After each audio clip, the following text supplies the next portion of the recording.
So in today's video, I already did it, but I basically removed all the accessories from the 1ZZ I got from LKQ. Before I move on any further, I want to apologize for the last video, the Matrix pickup video. I got a lot of messages that the audio quality was not that great. I did find out that I had some stuff in my microphone, so I ended up cleaning out the microphone. Hopefully the audio is a bit better on this video. I went ahead and reviewed the clip before I guess uploaded this, and I noticed that it did sound a lot better. So gotta keep the phones a bit clean. I'm a mechanic, my hands are dirty, so I'm touching my phone and dirt goes everywhere. So again, I apologize. I'm gonna try and carry the Rode microphone with me wherever I go, even if it's on long trips, and just record with that. But anyways, back to the topic of point or interest is the 1ZZ for my dad's Matrix. I already went ahead and removed all the components from it. A lot of these components are just rusted out because this engine is coming from Canada, or came from Canada. So you can see the mess that I had to deal with. A bunch of stuff is rusted. The only bolts that were giving me issue were the ones for the cover for the exhaust manifold. As you can see, they're rusted really bad. So that's what happens when you get a Canada engine. And I mean, I don't mind. I've used Canada engines. Like, you can see this bolt right there. That thing just stripped. Stripper City, like Anthony Banks says. But I want to transfer over all the components from my dad's old 1ZZ because it was still good. And I kind of want to show in video, but I ended up finding out what exactly went wrong with my dad's 1ZZ. If we come over here, and there you have it. There's my issue. Overheating was my issue on the 1ZZ. So my sister drove the vehicle and didn't realize that she drove the vehicle without coolant, but it's fine. You know, that 1ZZ was burning a bit oil and it was getting my cat clogged, so I'm okay with not replacing the 1ZZ with a newer year model that didn't burn oil. Like, this one was just leaking oil everywhere as well, and I tried resealing it. So I'm gonna do that with this one. I'm gonna reseal the timing chain cover, but I'm gonna go ahead and get a wire brush and just do a before and after on this, cleaning this whole thing up, and I'm gonna show you guys once I'm done with it. It's a bit clean now. So now that it's all cleaned up now, I'm going to be removing the timing chain cover. And to do so, I already went ahead and removed all the 10 millimeters that are holding it. You have 2 on the timing chain tensioner. You have 1 and 2 nuts. And you have bolts. 1. And I believe right here is another 1, 2, 3, 4, 5, 6, and looks like that's it. Oh, 7 up here, and then we have 3 12 millimeters right here. Those will come off, and then we will have access to the timing chain cover. Went ahead and already removed the 3 12s, and now we're gonna put a flathead right here, and we're gonna pry it open, and this thing should come off. I don't think I'm missing any. So I already went ahead and removed it. Doesn't look like it's been resealed before, so it's a good thing that I'm resealing it right now. But unlike the 2ZZ one, this uses RTV all around, which I think it's a better design than the 2ZZ gasket. You can see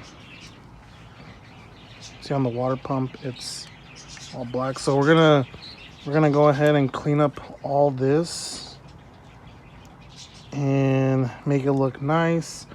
We're gonna go ahead and reseal it so that it doesn't leak a drop of oil for hopefully years to come, because I kind of want to hold on to this Matrix after all. Had ideas of like getting rid of it so that I can pick up maybe an M-Theory or an XRS for my dad, automatic, but I just said screw it, we'll just stick with this. Because right now the used car market is incredibly stupid. Everything is ridiculously overpriced. And just like the 2ZZ one, you see how this This at least keeps its form, and it doesn't like break down into billion pieces like the 2ZZ gasket. You get the gist. It's just me going to remove the old gasket and just reapplying some fresh one. So catch you guys in a bit. Thumbnail pic right here. Yep, there you go. So before I removed the timing chain tensioner, I went ahead and zip tied the sprocket to the chain so that way it doesn't skip teeth.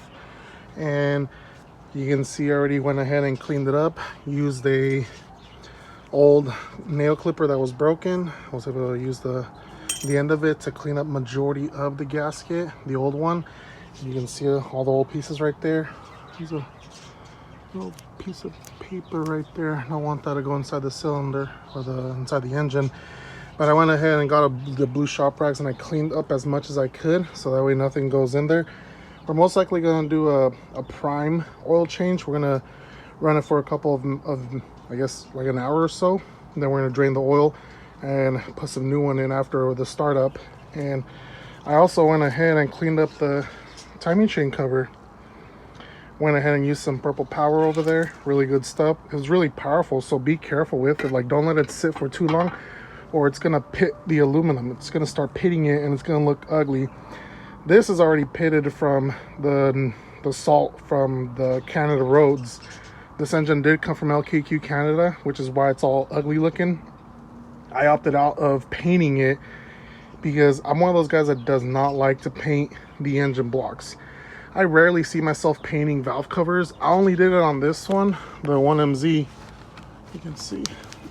I only did it on this one because I thought it was gonna look cool, and it did, but I mean, the engine took a dump, so who knows? I may do a black or red valve cover on this one since the valve cover is also ugly looking, but who the hell cares about the side of the engine block? No one's gonna see it, so that's why I opted out from painting it. And it's all cleaned up. We're about to apply some new Toyota RTV all along the edges.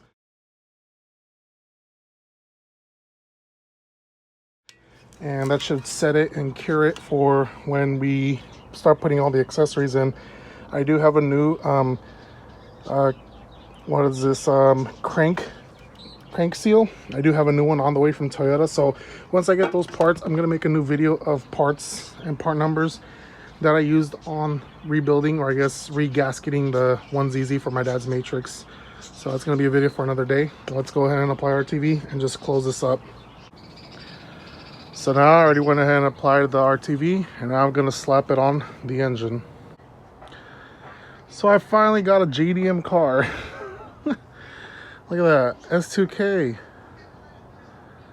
Damn, it's clean. I'm happy I got this. Like, I've ordered like a crap ton of things from Rock Auto the last couple of days, and that's the first magnet they decided to ship out to me. Bastards. I wonder what's in this box. We'll have to figure that out. I want to say spark plugs for the TC. And then this is our water pump here for the 1ZZ. Part number. There it is. That's the part number. And the reason I went with the AISIN water pump is because a Toyota one cost a lot more than one of these. And this is considered OEM for Honda and Toyota. So I ended up going with this. This cost me about $30, and it comes with the screws, the O-ring, and the water pump itself. Because this water pump from my dad's original 1ZZ has about 250,000 miles, and the one that the LKQ 1ZZ had, the water pump was all like, it was all leaking all around, so the O-ring was shot. And I kind of figured, you know what, $30 saves me the pain and hassle from doing it another point of the 1ZZ's production life, I guess. But I didn't show you guys earlier, but I already transferred majority of the stuff from the old 1ZZ to the new 1ZZ. We transferred over and cleaned the tensioner, serpentine belt tensioner. We replaced the pulley because the other one was making so much noise. This one's so quiet. Stole it off Clayton's 2ZZ over there, but I'll go ahead and replace it another day. Swapped over the timing chain tensioner. Swapped over the motor mount post. Valve cover also swapped over. We kept the spark plugs from the don't from the LKQ ones easy because they look like they were recently changed out. It made no sense for me to swap them out. Oh, there's Dutch's. Dutchy. Hey. And that's Dutch's right there. Here's Aussie. Aussie. Yeah, big old dog. Swapped over the crank pulley, resealed the whole onesie with FIPG seal packing 103. We already did that. We did what else? Cleaned it up majority as best as we could. And right now I'm just gonna go ahead and install the water pump. You guys already know 2 of the bolts have shorter ends. They don't have long threads like you'll see right now in a bit when I show you guys. And I'll go ahead and demonstrate which one. Looks like this is gonna be the long one, right? The short one right here. And all the other ones are the long ones, but we're gonna double check right now. So just to let you guys know, this is how the water pump goes like that. And the 2 bolts that they provide are the shorter ones, and that's where they go. The shorter ones. The longer ones go on the other holes, and here are the longer bolts. I already went ahead and used the wire brush on them and got them a little bit clean. So we're gonna go ahead and reinstall those, but first we gotta go ahead and install the O-ring. So now I'm gonna be installing a new thermostat. Here's the part number for it. So 1ZZ and 2ZZ thermostats are exactly the same. This is an OEM one. They're really, really cheap. I think this is about $25 or so. And then I made sure to get the gasket, but I don't have a part number for this on the moment. But any and every part that I used on this video, I will go ahead and put a part number for it in the description. So this is the thermostat gasket. I'll go ahead and use that, and we're gonna go ahead and swap over the old housing that's right there. So if you guys do have a Corolla 8th generation 1ZZ, they had aluminum thermostat housings. I'm pretty sure they switch out to the plastic ones because they're trying to cut back on cost, but I don't have one right now. But I know the 8th gens did come with aluminum ones. The 2ZZ ones are a little bit different and shorter, so you can't use a 2ZZ one. And I'm just gonna go ahead and reuse the plastic one. I hope it's good. If not, then it's an easy point of access from the engine bay. I can still access it really easy. So if it were to break, I'll just replace it down the road. But let's go ahead and swap over the old thermostat housing to the new block. We're gonna put it at the very top, like so, it being at the top like this. And then we're gonna put our thermostat housing back on. So there you have it. I already went ahead and installed it, and I made sure I did clean the mating surface of the thermostat housing. And you can see this onesie starting to look more and more like a onesie every day. So next thing that I'm gonna transfer over is the coolant rail. That's right there. I was just waiting on the gasket. I didn't want to reuse the old one, so this is the part number for that gasket that goes right here. And that bracket, I guess, holds the oil dipstick as well. You can see right there, 10 millimeter for the oil dipstick, and the 2 10mm nuts that hold the pipe. And then if I'm not mistaken, there's another 10mm holding it on that side. I could probably turn the engine this way. Hopefully I don't drop it with one hand. And looks like right there. So we're gonna transfer it over.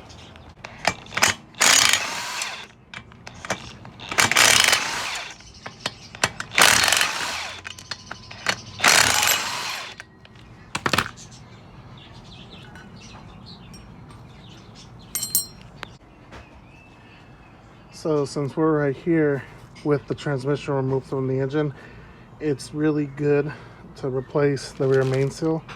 This is the part number for the rear main seal. 1ZZ and 2ZZ are the same, so really easy.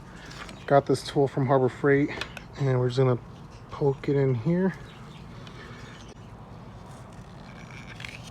There we go. I'll seal this out.